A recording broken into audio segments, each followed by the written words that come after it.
Assalamualaikum warahmatullahi wabarakatuh. Sateuacan urang ngalajengkeun hancaman qobah, urang uningaan heula kana dasar urang pangna dianjurkeun pikeun ngaos manakib.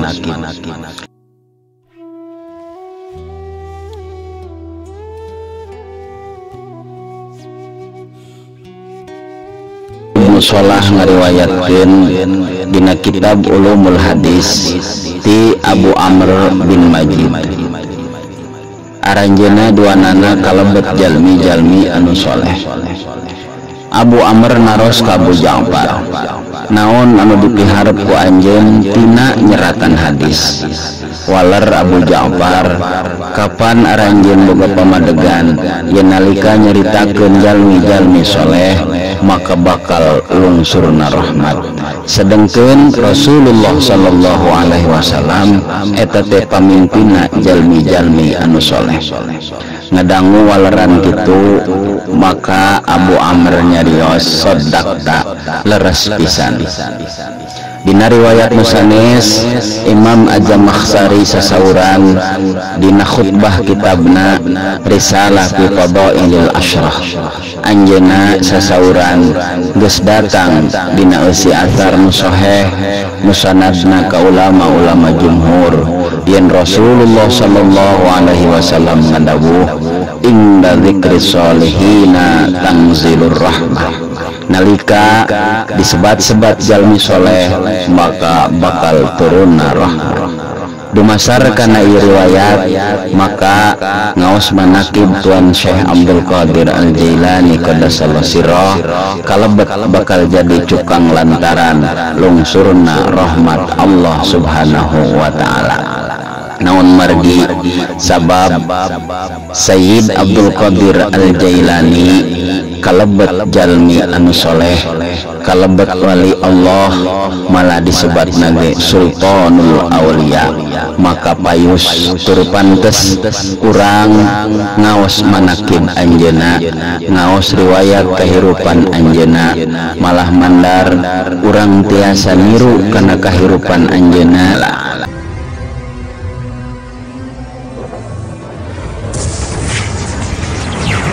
أعوذ بالله من الشيطان الرجيم. بسم الله الرحمن الرحيم. ألا إن أولياء الله لا خوف عليهم ولا هم يحزنون.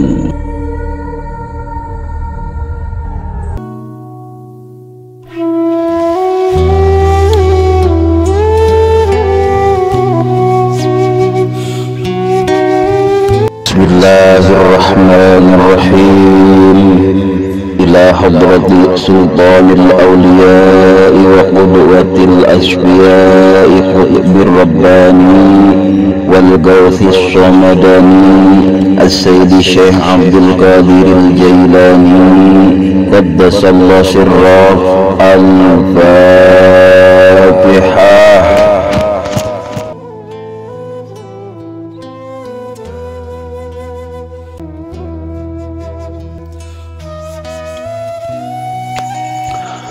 Mangkoma kalimah nyarioskeun anggoan sareng katuangan Sayyid Abdul Qadir Al-Jailani qaddasallahu sirrah waktos nyantri. Ari panganggona nyaita jubah anu didamel tina bulu domba anu kasar. Dina mastakana dibelikan ku saceuwir lawon. Ari angkat-angkatan sanes nyorang cucuk anjeunna tara ieu nganggo tarumpah atanapi sapatu. Sedengkeun katuangan anjeunna cekap ku buah-buahan sareng dandaunan menyampak di sisi wahangan. Teras kabiasaanana anjeunna deui dina mangsa wengi seseringna tara kulem. Hiji waktos anjeunna parantos sababaraha dinten henteu tuang leuweut. Jol aya hiji jalma ngadeuheusan piunjukna eta jalma ieu jisim abdi sejaba bakti nyanggakeun artos. Ari artosna diwadahan dina kandut kundang mangga nyanggakeun atur lumayan kangge ngagaleuh katuangan tembalna eta jalma deui. Dawuh Sayyid Abdul Qadir ngawaler hatur nuhun saatosna ngawaler teras eta hartos teh ditampi. Lajeng Sayyid Abdul Qadir ngagalih roti keur katuangan. Rengse ngagalih teras anjeunna calik bade tuang roti, tapi barang bade tuang pisan eta roti guprak aya surat anu ragrag ti awang-awang. Ari unina eta surat teh kieu, innama ju'ilatish syahwatu lidu'afai ibadi liyasta'inu biha 'ala ta'ati wa ammal aqwiya'u fama lahum walisyahwati. Pikeun abdi kami anu lemah memang dipaparing syahwat kana barang dahar supaya bisa nulung kana taat, tapi pikeun jalma anu gagah mah naon perluna nurutkeun syahwat. Kitu unina eta surat. Tidinya roti teh dilesotkeun deui, lajeng anjeunna angkat deui ka tegalan. Margi anjeunna uninya yen eta teh semata-mata bepeling ti Nu Maha Agung kasalirana.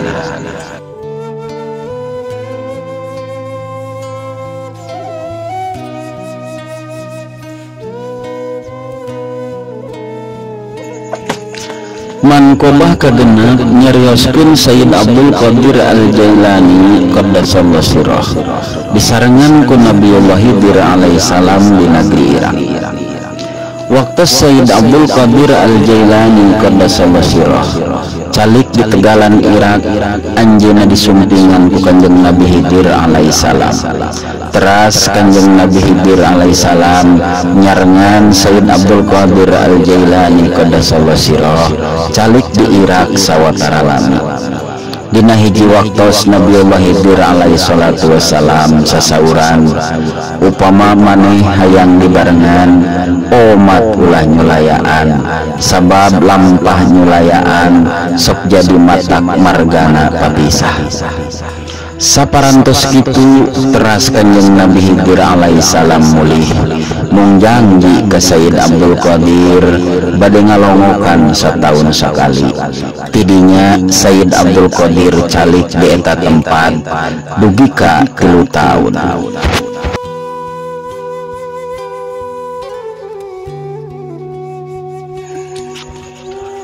Manqobah katujuh nyarioskeun ibadahna Sayyid Abdul Qadir Al-Jailani qaddasallahu sirrah.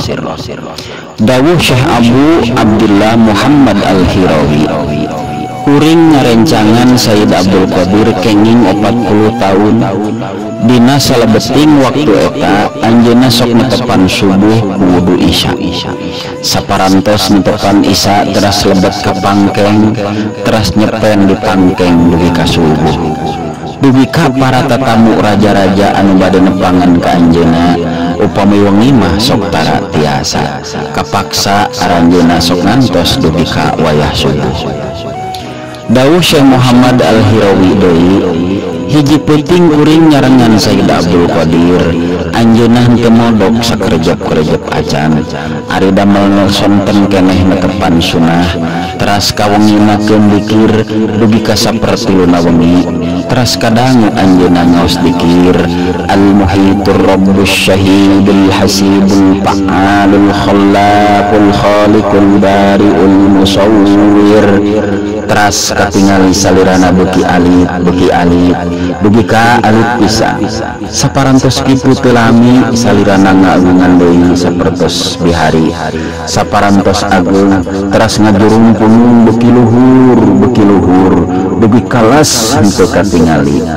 Saparantos kitu teu lami jol deui sumping, teras ngadeg lajeng netepan deui dina lebah sujud sok lami pisan. Kitu bae damel anjeunna dugi ka 2/3 wengi. Saparantos ngalangkung 2/3 wengi, teras anjeunna mayun ka kiblat ngaos pirang-pirang doa. Teu lami jol cahaya nyorot ka anjeunna dugi ka anjeunna henteu katingali salirana kabulen ku eta cahaya. Tidinya ka kuping henteu liren-liren anu uluk salam ka anjeunna dugi ka bijil fajar.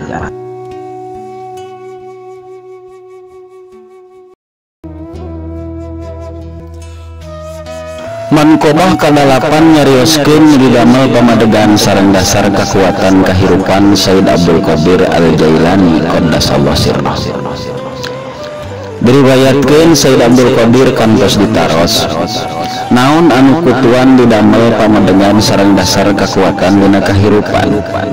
Sayyid Abdul Qadir ngawaler ala sunki wa makadibtu nu jadi pamadegan jeung dasar kekuatan kaula dina lampah kahirupan nyaeta bener pantang bohong. Diriwayatkeun dina wangsa Sayyid Abdul Qadir masih murang kalih dina kaping 8 rayagung anjeunna ngagiringkeun onta sejadi angon kategalan ngan timbul keanehan nalika eta onta keur digiringkeun dikersakeun eta onta nyarita pokna yeuh Abdul Qadir anjeun mah teu payus midamel ngangon. Ngadangu caritaan onta kitu Sayyid Abdul Qadir kaget. Teras eta onta dikencarkeun laju lumpat angkat mulih anjeunna hariwus-wus unjukan ka ibuna. Saurna, ibu tadi onta anu bade diangon ku abdi teh nyarita nyaram ngangon ka abdi nyariosna teh kieu anjeun mah Abdul Qadir didamel ku Gusti Allah teh lain pikeun ngangon kitu. Saurna teh ibu kumargi kitu manawi ibu rempag manah abdi sejak mesantren ka Bagdad bae. Ibuna ngadang unjukan Sayyid Abdul Qadir nu janten putrana sapertos kitu anjeunna kalintang bingahna lajeng sasauran nya sae atuh ari hidup hayang masantren mah ibu ka Cidaridona ta ieu keur bekelna 40 dinar engke di mana-mana aya rombongan onta anu rek ka Bagdad jeung hidup milu nurut ludeung ngan omat ibu wasiat hidup kudu bener dina sagala ucapan jeung kalakuan omat ulah milampah bohong. Diwasiatan kitu Sayyid Abdul Qadir ngawaler nuhun mangga ibu sejadi estokeun sagala wasiat ibu tuang putra nyuhunkeun hibar pangdoana bae ti kersana ibu.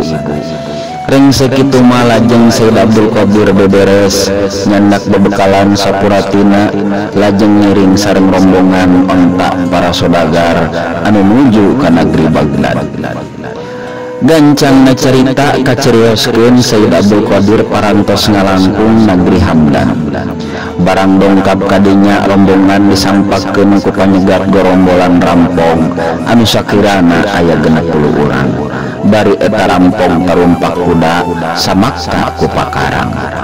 Atuh sadaya sodagar teh dirampas harta cacandakanana ku teu kalangkung kalebet Sayyid Abdul Qadir nu janten korban. Barang dideuketan ku salah saurang rampong Sayyid Abdul Qadir ditaros. Ari silaing mawa bekel naon kitu tanyana eta rampong. Sayyid Abdul Qadir ngawaler dari teuneng ludeung kuring boga 40 dinar dikaput dina handapeun kelek kaula. Ngadangu waleran Sayyid Abdul Qadir eta rampong bangun teu percayaeun bari pok deui nyarita bener kitu anjeun teh kitu patut boga 40 dinar teu percaya kaula mah jung ka ditu ingkah ceuk eta rampong nitah ingkah ka Sayyid Abdul Qadir. Tidinya teras Sayyid Abdul Qadir ngaliwat gok deui jeung rampong anu sejen teras anjeunna ditaros deui sapertos tadi ku Sayyid Abdul Qadir oge diwaler sami sapertos tadi. Kaayaanana sarua teu percayaeun nepi ka eta beja kadenge ku pimpinan rampong yen aya salah saurang rombongan ngaku boga 40 dinar dina kelekna tapi henteu dipercaya ku sararea oge. Antukna eta beja nimbulkeun kapanasaran ka pimpinan rampong. Tuluy bae eta pimpinan rampong teh mitah bari nyarita coba barawa ka dieu sari lain mah kawas anu burung lain dibuktikeun boa teuing nya manehna bogaeun 40 dinar. Lajeng Sayyid Abdul Qadir digiring dibawa ka hareupeun eta pimpinan rampong. Barang sumping laju ditaros ngeunaan beja yen nah bener boga 40 dinar teh. Sayyid Abdul Qadir ngawaler bener pisan kula boga 40 dinar tah ieu dikaput dihandapkeun kelek lamun anjeun teu percaya sok kurang buktikeun. Teras bae Sayyid Abdul Qadir digaradah tuluy kaputan lebah kelekna dibuka gorehel bener artos teh aya laju dibilang dihareupeun gerombolan rampong ku kajadian eta sajonggonan pimpinan rampong teh ngahuleng tidinya teras naros ka Sayyid Abdul Qadir naon untungna anjeun jujur kapan batur sarombongan anjeun mah sumawona loba-loba kitu najan boga sadinara oge tara ieu ngabejakeun ari acan ditakol mah kitu caritaan eta pimpinan rampong. Dawuh Sayyid Abdul Qadir ngawala kaula mah henteu boga pangarahna naon ngan kula mah nyepeng pageuh wasiat nu jadi indung kula nu miwarang ulah milampah laku bohong ku kituna kaula moal nyulayaan kana wasiat nu jadi indung. Ngadenge kitu eta pimpinan rampong dadak sakala nyegruk curik kanyerian bari tuluy nyarita hade pisan anjeun mah dina tempat nu sakieu uripna tetep teguh pengkuh teu wani ngarempak larangan nu jadi indung. Naha ari kula geus sababaraha taun gawe tengan haben bae ngarempak larangan pangeran tada teuing pangeran benduna ka kula. Tah ayeuna saksian ku anjeun yen kaula tobat ka Gusti Allah dihareupeun anjeun. Tidinya rampong anu 60 teh pada tobat kabeh barang-barangna anu menang ngarampong kabeh dipulangkeun ka nu bogana. Rengse kajadian eta lajeng Sayyid Abdul Qadir ngalajengkeun ngalampahanana angkat sejama santren ka negeri Baghdad. Yuswa anjeunna harita incak lebet ka 18 taun.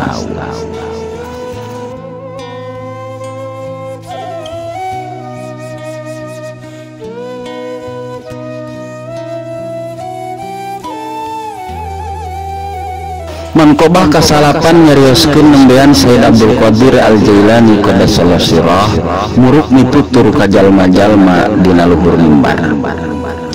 Dawuh Sayyid Abdul Qadir dina meme luhur poe Salasa kaping genep bulan Syawal tahun 520 Hijriah.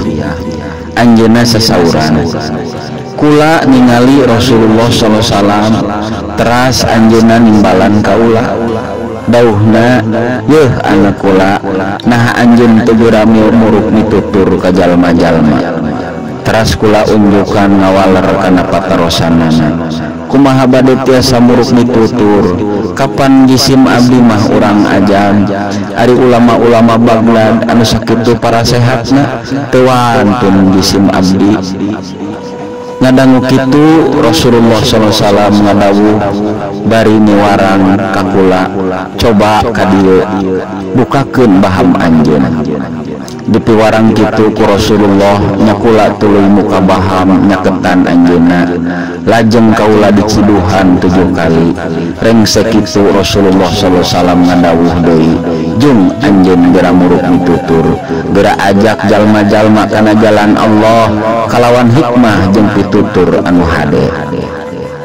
Saparantos kitu tuluy kula salat duhur henteu kungsi lila buru madaratang ka cida seueurna kula ngadeg-deg teh kula ngageter dadak sakala kula teu bisa kukumaha komo kudu nyarita keur kaayaan kitu jol sumping Sayyidina Ali ngadeg hareupeun kula. Teras anjeunna sasauran nah lain geura prok mitutur kalah ka cicing ngajeteng ditaros kitu kula unjukan bade muruk mitutur kumaha ieu jisim abdi kalah ngadeg-deg hate abdi ngageter ngado norok-tok kumaha bade muruk mitutur pami abdi kayaan sapertos kieu. Lajeng Sayyidina Ali sasauran deui sok ka dieu bukakeun baham anjeunna. Dipiwarang kitu nyakula muka baham nyaketan anjeunna lajeng kaula diciduhan 6 kali ku Sayyidina Ali. Rengse kitu kula unjukan ka anjeunna nah geuningan ukur 6 kali henteu 7 kali. Waler Sayyidina Ali kaula ngahormat ka Rasulullah anjeunna 7 kali ngaludahan anjeun maka kami ulah sarua komo ngalangkungan mah maka cukup 6 kali ieu adab kula ka Rasulullah. Rengse ngawaler kitu les Sayyidina Ali ngeles. Sarengsena kuring diludahan ku Kanjeng Nabi.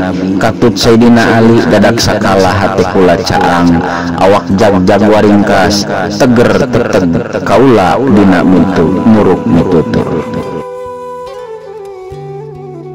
Mankobah ke-10 nyarioskeun kumpulna 100 ulama Baghdad di majelis Sayyid Abdul Qadir Al-Jailani qaddasallahu sirrah, sarta masing-masing pada boga pasoalan. Dicarioskeun ku Syekh Abu Muhammad Al-Mufarraj. Waktu kula milu hadir di majelis Sayyid Abdul Qadir sarumping 100 ulama Baghdad, sadayana pada kagungan pasoalan sarta eta pasoalan henteu sami. Barang eta ulama-ulama parantos caralik dipayunkeun Sayyid Abdul Qadir teras anjeunna tungkul tuluy bijil cahaya tina leresan manahna. Tur eta cahaya teras ngaliwat kana dadana 100 ulama nu aya di payunanana. Saparantos ulama-ulama kaliwatan ku eta cahaya, lajeng ulama-ulama eta sadayana pada bingung ngadaregdeg tingjerit teras maruka sirahna, anggoanana disosoek teras haranjak kana kursi Sayyid Abdul Qadir, nyalajeng sampeyan Sayyid Abdul Qadir ditundun kana sirah ulama-ulama ku aranjeunna nyalira. Sareng majelis harita kalintang cekcokna ngaguru henteu aya daratanana. Ari saparantos kitu teras eta ulama-ulama anu 100 teh ku Sayyid Abdul Qadir ditangkeupan saurang-saurang. Ari saparantosna ditangkeupan teras masalah saurang-saurangna dicariosan ku Sayyid Abdul Qadir Jailani, teras jawabanana oge dipasihkeun. Atuh sadayana ulama pada kaget ku kapinteran Sayyid Abdul Qadir dina ngajawab pasoalan anu ieu memang salah sahiji kalembet kana karomah anjeunna.